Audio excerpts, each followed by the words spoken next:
ఎంత మూర్ఖుడైనా పండితుడవుతాడు. 4 పుస్తకాలు చదివితే, 4 ప్రవచనాలు వింటే, నలుగురు దగ్గర పెద్దవాళ్ళ దగ్గర కూర్చుంటే పెద్దవాళ్ళు. విజ్ఞానం పొందాలి అనుకున్న వాళ్ళు చదవకపోయినా సరే, శాస్త్రాలు చదవకపోయినా సరే, చదువు రాకపోయినా సరే, చదువు మీద ఆసక్తి లేకపోయినా సరే, ఒక్క పని చేయండి.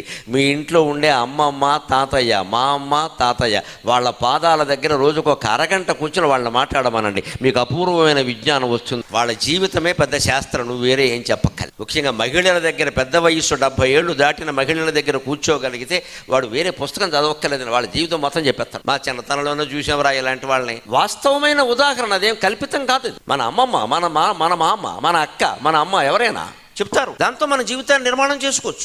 మూర్ఖుడులో ఉండిపోవాల్సిన అవసరమేం లేదు. అంచేది మూర్ఖజనుణ్ణి సంఖ్యావంతుడు, సంఖ్య అంటే ఇక్కడ అంకెలు లెక్కలు ఒక శాస్త్ర పరిజ్ఞానం అన్నది. పరిజ్ఞానం పొందాలంటే వృద్ధోపసేవయ విజ్ఞానం, భారతంలో యక్ష ప్రశ్నలో చెప్పిన మాట. పెద్దవాళ్ళని సేవించు, బోడు జ్ఞానం వస్తుంది.